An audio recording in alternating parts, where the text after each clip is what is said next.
Welcome to Bentley Middle East. Today we are here for a training program how to build a finance department, especially for SMEs, that is small medium enterprises. And this is specially designed for the needs of Middle East. Broadly, we are going to discuss the role of a financial controller or a CFO in the small companies. Then we will discuss what kind of structural design he has to develop for the operations and the financial needs. And then we will discuss his integrity with the ERP. Small ERPs are now available, that is very cost effective. And then what are the new challenges available, new challenges he has to face in the organization. Most important role is how to deal with the bank, what is the banking facilities he has to take, and how he can save the financial cost for the company. Then we will discuss the role of finance department and its practicality in terms of all others department, its connectivity and what communication should have. In the last, we will discuss certain recent challenges that the CFO is having with. CFO is a key person in the organization. His major roles, if you see the finance department, he is responsible for internal control. If it is an SME and we don't have the budget for the internal audit department, surely he has to see the internal controls, accounts, system integration and the banking. These are the four broader level functions that he has to do in the operations. Now, for internal control, surely internal auditing here, he should have some concept of the documentation, compliance and rules and regulations. Then he should have the basic bookkeepings. In the UAE, surely we don't have the tax structures, but as in general, he should know about the payroll and the taxes. Then we should discuss the management accounting, what types of budget, forecast, analysis, and the techniques that he has to know, budgeting and cash flow, and which will discuss the product costing, LC, opening and its costing in terms of margins. Then we have to discuss the short and long-term financing facilities the company is looking for. If a company is a trading company or a service company, they do need a local LC or international LC. Then import and exports, LC, BC, and the trade bills, and any types of leasing arrangement if the company is looking for. So you should be well aware about these things. Now, starting our discussion from building a strong infrastructure in a small company where the people are very less and you have limitations in terms of the staff.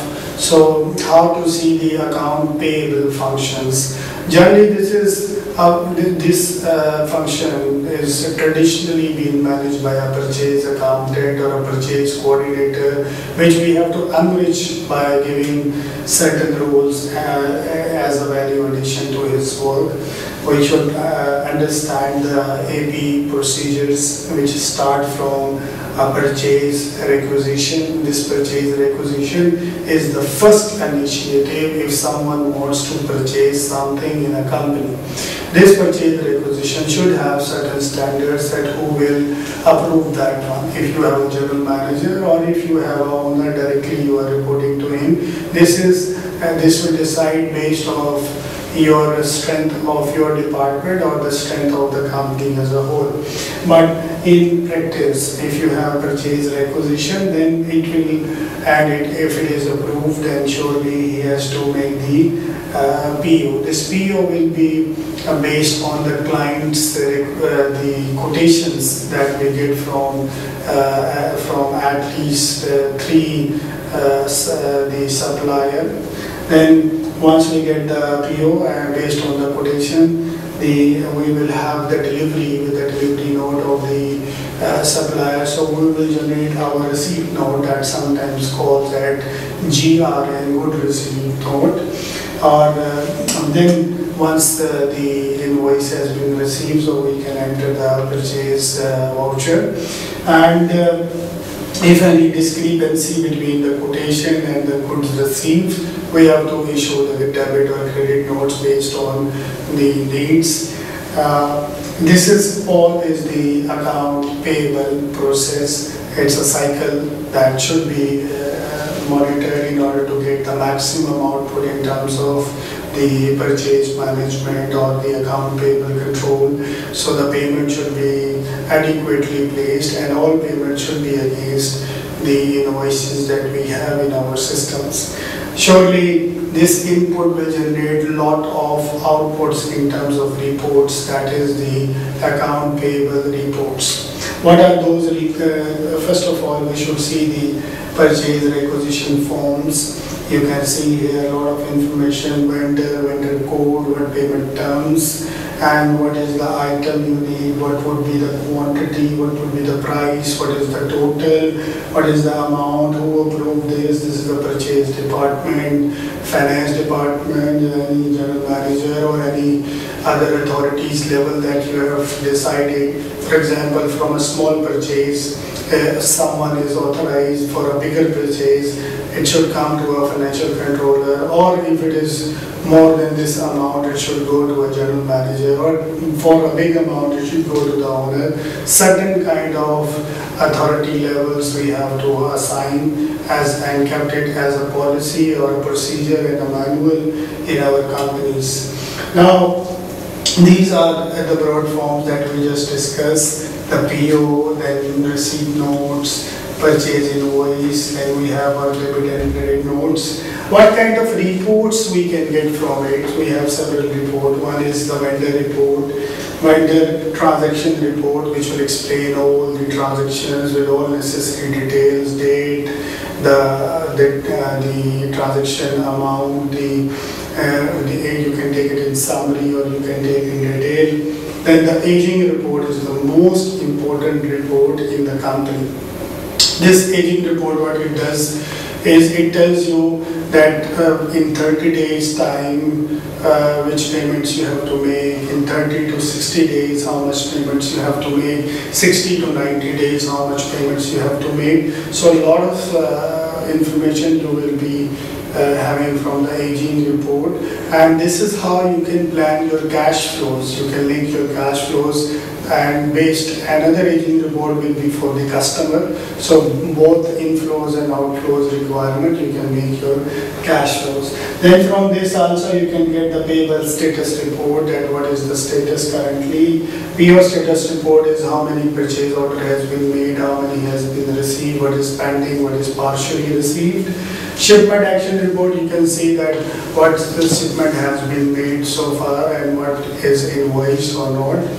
And purchase cycle report also you can take that what is this is a summary of all the operations, that what was the requisition, PO number and the receipt number and the invoice number. It will give you another advantage to link it with the payments later, so you can see which invoice is already paid and which is still to pay. Same way we have these are the formats of this one, which we'll discuss in detail shortly. And then we have account receivable. This is a typical module which was previously taken as the function of a sale accountant or sale coordinator, but now because of the sophistication, all these non-technical elements has been converted into a financial and accounting background. We have accounts receivable functions. What are those is, this is related to the sales operations. You start your sales with a quotation. If someone is asking, is interested, showing interest in your goods, the first thing is to issue the quotation from your company. This quotation will send for the approval of the client, and client will issue the purchase order against your quotation. Once your quotation is approved, you can issue the sale order confirmation for the customer acknowledgement. So it should be verified that you and the customer are having the same language, same demand.